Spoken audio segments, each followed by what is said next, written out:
Hey there everybody, it's the Upside Down Canuck here, and this is just going to be a quick, well not so quick, but it's going to be quick, not going to be quick, it's going to be an update on how things have gone for the past almost year since leaving Canada. Now, I left Canada Monday, February, it was 17th, it was snowy, go figure, and got to the airport, had a little slip up with the ticket, just a little pro tip, make sure your tickets are in order and the names match, because if you go by your real name on the passport and your short name on the ticket, you're going to have a bad time. So the flight was long. It was crowded, cramped, but it got me there. Landed in Sydney on the 19th, and from there, everything started. Kat and my future mother-in-law, Wendy, picked me up at the airport, and then we took a leisurely drive through Sydney. Beautiful city, but busy. To Ermington, where I'm currently living in the granny flat. That's a little house outside the house. For the next, I'd have to say 3 or 4 weeks, I was coughing up airplane phlegm. Basically, think about it this way, you're stuck in a tin can being fed air conditioning for over 14 hours. Your lungs are going to suffer. So, for the first bit, that was fine. March comes around, nothing too crazy happens. Finally get my cell phone, start getting things in order, and then decide, well, you know what, I need to find a job. So I start looking and throw resumes out, and I'm starting to get the feeling at that time of how most immigrants feel. You know, you're trying to get a job, you know you can do the job, but you're getting these polite, go bleep yourself letters stating, yeah, we don't hire immigrants. But it's in polite language, so you can't go defend it. So that goes on for a bit, and then I see this job for Rico. And I think, well, you know what, I don't think I've got the chops for it. And then the temporary company comes up, and pretty much the same job with the temporary company. So I fire the resume in that morning. 11 o'clock, I get a call from the temp company saying, yeah, can you come in for an interview in Sydney? I rock up and get the interview, and they say, okay, and that was a Wednesday. Friday, I have another interview with the people at Rico, and for the next, since, well, that was about middle of April to the end of October was pretty much my 6-month trial period there, and in that time various things happened. Made sure I chased up everything to make sure the support for my daughter was good, and you know, started becoming an upright citizen. And in July, should kill me. We got married. Yeah, beautiful ceremony. If you followed me on Facebook there, you've seen the pictures. It was a gorgeous day. Couldn't ask for a better day, to be honest. Now, let me just straighten things out here. When I got down here, I was leaving winter, coming into autumn, and then heading to quote, unquote, winter down here. And that was pretty good. I mean, yeah, it was a little chilly, but not as bad as you'd get up north there right now. And please, guys, be safe. If you're in the Buffalo, Kitchener-Waterloo area where they just got literally beaten with snow, be safe. Just don't go out if you don't have to. I know it's over, but it's winter up there. I know where you come from. So it's not bad. And yeah, it got a little cold down here. Now, when I say cold, I mean it got down to single digits. And so that was during your summer up there. Coming into summer now, last time I checked, it was 32 degrees outside. Now, that's without humidity at almost 7 p.m. at night. But that's neither here nor there. So moving forward, I was able to put the computer back together and start getting things going. Now, what else? Questions. You guys, I asked for questions. You guys gave me some, so let's take a look. Now, the first one's from Allie, who asks, what does Vegemite taste like? And so does my sister Tam wants to know. So Vegemite is an interesting substance. It's semi-solid, but not in a gelatinous way. It's more along the lines of very thick toothpaste, for lack of a better word. It's dark brown. You'd be easily thought to believe it as chocolate spread, but no, it's definitely not chocolate. The flavor... Okay, so the best way to describe the flavor is if you've had a really, really good beer, and you had some really, really good cheese with that beer, and then you actually added salt, a little dash of salt to the cheese, and that's what it tastes like. Really salty, beery, cheesy goodness. Now, it's not like peanut butter where you just lay it on. No, if you're going to eat Vegemite, and if you find some, the best way to eat it is Toast some bread, slather it in butter, takes about a pea-sized amount of Vegemite on the tip of the knife, spread it thin. You don't want it thick unless you really like it. Spread it thin and eat. It's great. It's a lot of B vitamins. It's really good for you. Also, Ali also asked, how many lethal spiders have I found in my shoes? 0. None. Nada. Zip. The big goose egg. The most spiders I've seen around here, they are maybe about the same size as the spiders we had up north, maybe a little bigger in some situations. And when I mean bigger, I mean the biggest one I saw was one that the cats were playing with, and it was maybe the size of a quarter, maybe, not that big. So that's it. A lot of spiders though, a lot of mosquitoes, bugs in general, just normal bugs. The big thing where everyone's saying, oh, there's snakes, spiders, and everything will kill you. Yeah, they're out there. It's, over by work recently, we actually had an eastern brown, which is a very poisonous snake, try and cross the grating we have in front of the front gate, and well, someone ran over it. It was dead. But now, just to clarify, I didn't mean poisonous with that snake. It's actually venomous, and there's a big difference. You bite something and it's poisonous, you die. If something is venomous, it bites you, you die. Okay, what's next? Steve asks, is it difficult to be standing on your head all the time? No, it's not actually. We all wander around with little motorized cushions.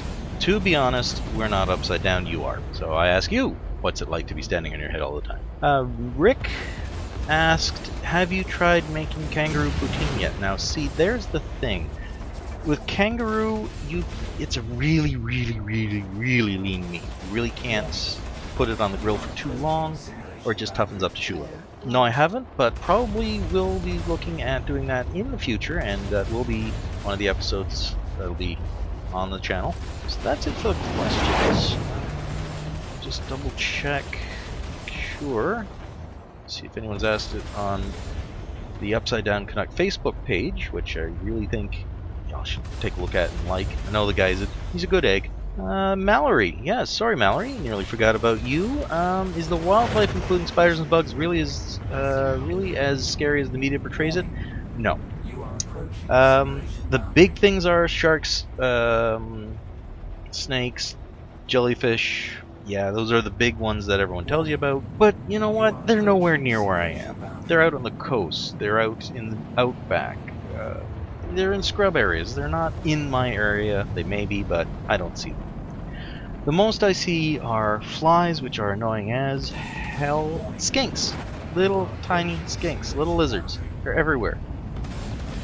They're kind of like, I wouldn't say they're like squirrels because they don't steal nuts, but they run really quick when they're not sunning their faces off. So yeah, that's pretty about it for the questions. If you have any other questions, please either tweet them to me at Upside Down Canuck, or just put them on my Facebook page, or if you're a friend of mine, fire them to me, and I'll get them. Other things that have been happening, I've decided to join up with the Mandalorian Mercs. It's an official costume club for people who like Boba Fett and Jango Fett and just the whole Mandalorian look. You should go to take a look at the website. There will be a link in the video. It should be somewhere in there. Probably later.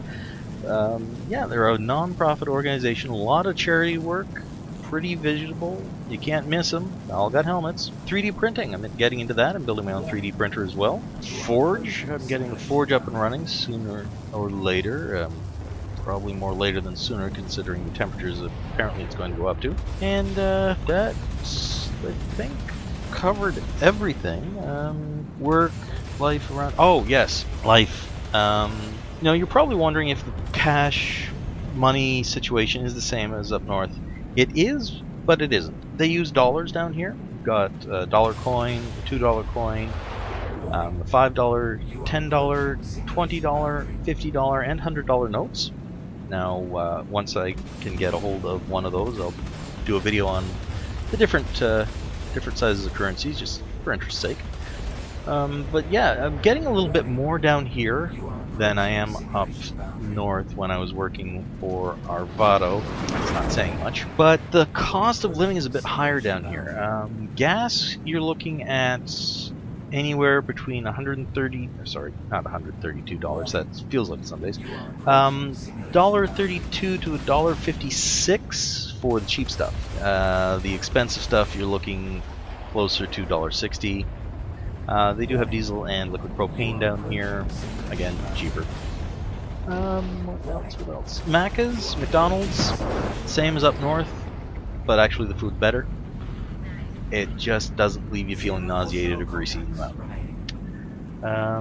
Kind of lucked out. My next door neighbor runs a little pizza joint down the road, and wow, he's good.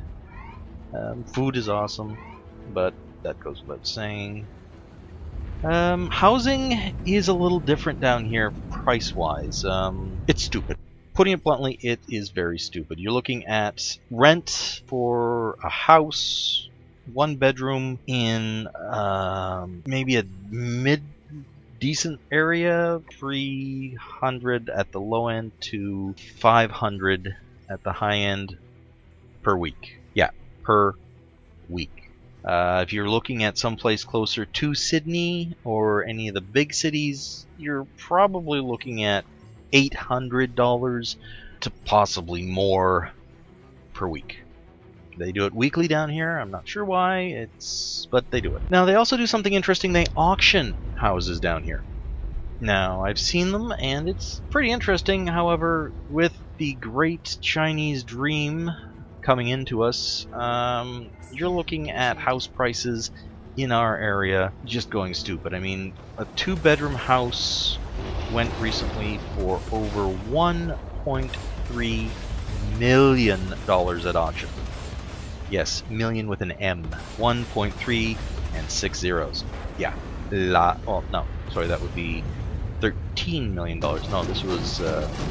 anyways, math was not my strong suit. So, yeah. It's a little more expensive. Oh, and there's also a lovely thing called the Australia tax, which no one talks about, but everyone knows about. Basically, being an island nation, every other major corporation, seller, retailer, what have you, knows that we're an island nation and says, well, if you want this, you're going to have to pay a little extra. So whatever you guys are looking at paying for, say, a game up north, which may go for $69.99, down here, $89.99. That's not an exaggeration. Now, on the good side, the taxes are all in. So when you see a store selling a TV for $399, you walk in, you plunk down $399, you walk out with the TV. That is a good thing. What did we talk about? We talked about food, we talked about money, we talked about me. Oh yeah, the beer. Beer. Lots of beer. Great beer down here. Lots and lots of beer. I'm also getting into pear cider. I know, weird, right? It's actually quite tasty. Oh, and candies. Getting a lot of nifty candies. One of them, if we're working with me back at Arvado, you probably heard me talk about cherry ripes. Basically, it's a coconut bar with ripe cherry pieces strewn throughout, and very tasty. Sorry, Mallory, I know. But hey, you don't have to eat them. I will. I'll eat all of yours. Then there's Jaffas, and I'm pretty sure my friends up north know what Jaffas are, at least the ones I shared with. Very tasty. Tim Tams are a nifty little treat. Chocolate-covered biscuits with chocolate filling. And there's an interesting little thing you can do called the Tim Tam Slam. And again, that'll be on future videos. Musk sticks. That is definitely an interesting concept, and that will be definitely something for another video. A lot of the... well, one of the videos we'll be doing is going through the grocery store, pointing out some really interesting foods, and trying them. So yeah, that is about it. Again, if you have any questions, comments, concerns, kvetches, please feel free to post them in the comments below. Post them on the Facebook page Upside Down Canuck, or tweet them to me at Upside Down Canuck. So, that is about it. This has been the Upside Down Canuck. Keep your eyes peeled. I've got a couple more game blind dates coming out, and see you in the verse. Take care.